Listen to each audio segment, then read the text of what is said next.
محبت اور خلوص و پیار کی ثروت ضروری ہے، مسلمہ تیرے پاس اخلاق کی دولت ضروری ہے۔ تم ہی منصف، تم ہی قاضی، تم ہی سلطان دنیا ہو، تم ہی منصف، تم ہی قاضی، تم ہی سلطان دنیا ہو۔ یہ منصب جب تمہارے ہیں تو پھر خدمت بھی ضروری ہے۔ جناب حضرت مولانا مفتی عبدالصمد صاحب مائک۔ بڑا ہی مبارکباد اور تہہ دل سے شکر گزار ہوں جلسہ کے انتظامیہ کمیٹی کا، اور بالخصوص عزت مآب جناب قاری شاکر صاحب کا، اور اس بات میں بلا مبالغہ کہ آپ مقام لال سریا والوں نے ایک ایسا انمول جیتی جاگتی مثال اور نمونہ پیش کیا ہے۔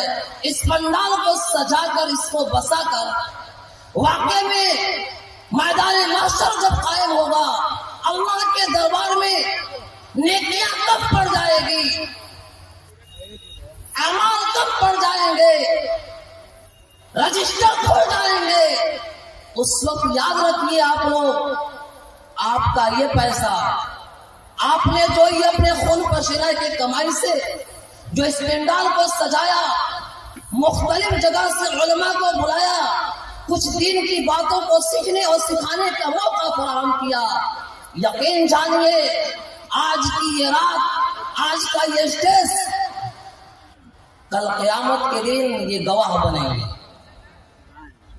کہ ہاں آپ لوگوں نے دینی اجلاس کے لیے، دینی تعلیم کے غرض سے، تعلیمی بیداری کے غرض سے، کچھ سننے کے غرض سے آپ نے ایک اجلاس کو بلایا، اپنے تن من اور جیتی جاگتی مثال کو آپ نے پیش کیا۔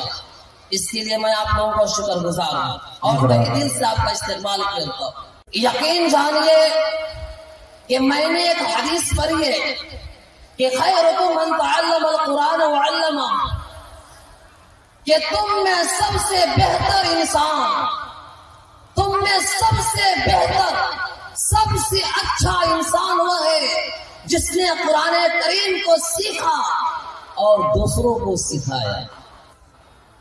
کسی ڈاکٹر کو نہیں کہا، کسی انجینئر کو نہیں کہا، کسی ماسٹر کو نہیں کہا، بڑے سے بڑے پائلٹ کو نہیں کہا، بلکہ جناب رسول اللہ صلی اللہ علیہ وسلم نے اگر فرمایا تو قرآن سیکھنے والے اور قرآن کو سکھانے والوں کے لیے فرمایا کہ اس آسمان کے نیچے اور اس زمین کے اوپر اگر کوئی سب سے بہترین انسان ہے، سب سے بہترین کسی کا کام ہے تو قرآن سیکھنے اور قرآن سکھانے والا۔ آج جو ہمارے معاشرے میں یہ برائی جو جنم لے لیا ہے، کہیں تعلیمی میدان میں، کہیں سیاسی میدان میں، کہیں ازواجی زندگی میں، تو کہیں میراث کے معاملے میں، اس کا سب سے بڑا وجہ ہم نے قرآن اور حدیث کو چھوڑ دیا ہے،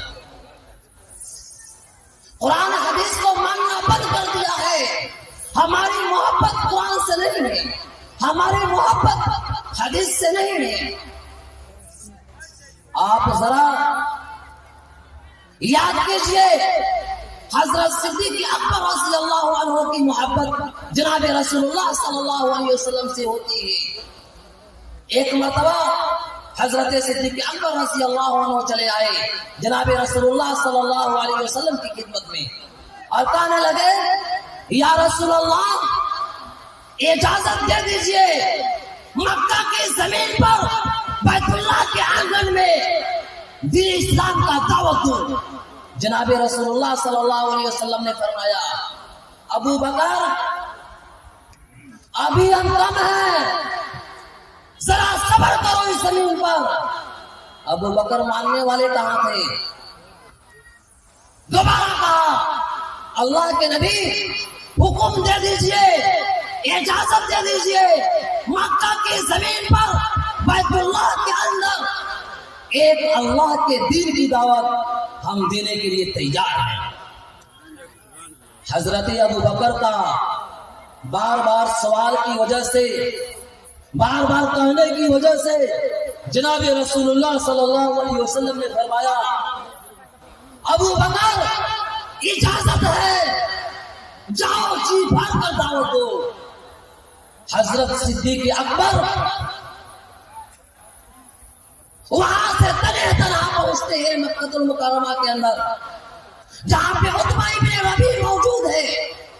ابو بکر فرماتے ہیں اے عتبہ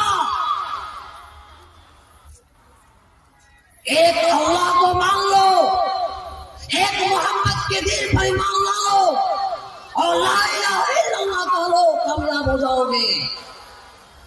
بدایہ و نہایہ میں لکھا ہے کہ بارک فکان اولو داعی الی اللہ و رسولہ ابی بکر صدیق. اسلام میں اور اس زمین پر محمد رسول اللہ کے بعد اگر کسی نے اسلام کا دعوت دیا تو سب سے پہلے صدیق اکبر جی.